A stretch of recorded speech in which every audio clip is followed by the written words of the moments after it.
Well, it's true. These guys are just weird. And it's, you know, they're running for He-Man Women Haters Club or something. That's what they go at. That's not what people are interested in. That moment right there, the Minnesota governor a few weeks ago, he was a virtual unknown in national politics, Tim Walz. But that moment, labeling Donald Trump and J.D. Vance, quote, weird, catapulted him onto the national stage. It became the Democrats' talking point. NewsNation media contributor Steve Krakauer just wrote in our Partners at the Hill, VPs and vibes, Walz versus Vance, and an election where reality doesn't matter. Steve is with us now. Hey. How do you win elections by telling people or voters that what they believe, what they want, what they react to doesn't matter?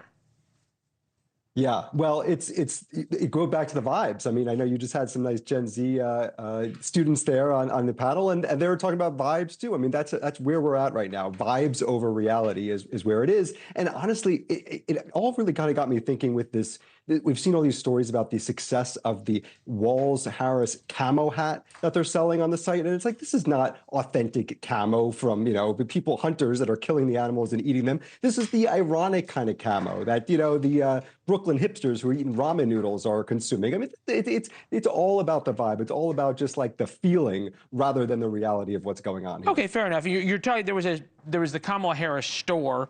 The campaign said it originally printed 3,000 hats, sold out in less than 30 minutes. The hat was sold for $40, made in America, union made. Evidently, it takes a while to get these back in stock because it takes until October to get them again. Politico wrote this big thing up about how Tim Walz fashion is now made camo and Carhartt cool again.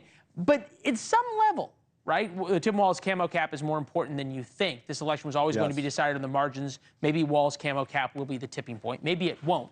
But again, you say they care more about vibes than reality. If you're going to win elections, you got to meet voters where they're at. And doesn't this show sort of a fundamental misunderstanding by the Trump campaign, by conservatives, by whatever you want to call it, that they didn't understand people wanted something different?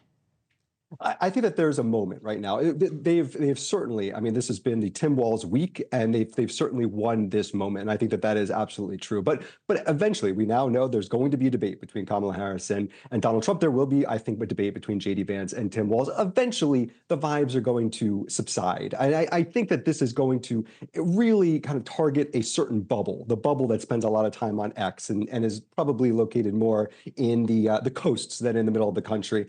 I think when it really comes down to it, when we're talking about swing states, we're talking about the Sun Belt and the Rust Belt, that's really where it's going to be. It doesn't matter about the hats. It doesn't matter about what's cool or trending. What matters is the economy. What matters is the topics and the policies that these candidates are really talking to. So I think they've won this moment. They've won the week. But I do think that the vibes are just this momentary moment here in the election. And we're going to get back to the actual reality of it before this is all done. John, you're smarter than I am. It's why one of the many reasons we have you on. But I remember the Barack Obama vibes and high off of hope lasted through Iowa till about Iowa in 2008 until 13, 14? Well, but I think Barack Obama was a little bit different, right? Barack Obama, there was an authenticity to it also. It was backed up by the reality of it. And I think that, whether you love or hate Barack Obama and Donald Trump, I think that those are authentic characters. The Kamala Harris, Tim Walz thing, this is kind of I don't know, he looks pretty comfortable in camo to me. I mean, he was doing this a long time. He was doing this for a long time. I think so. But look, I also think that this is kind of the West Wing version of what a Minnesota Democratic governor looks like. This is, and obviously he's been popular in Minnesota, but he's very, I mean, look at the policies. He's certainly not this moderate, middle of the road guy. So I think that this is a little Minnesota bit of, okay, fair enough. Minnesota camo may not play well in Michigan camo. I get it. Fair enough. On the website, thehill.com. Great piece. Good to see you, my friend. Thank you thanks, Leland. very much. Thanks for watching. Go to joinnn.com to find NewsNation on your television provider. And don't forget to click the red subscribe button below to get more of NewsNation's fact-driven, unbiased coverage.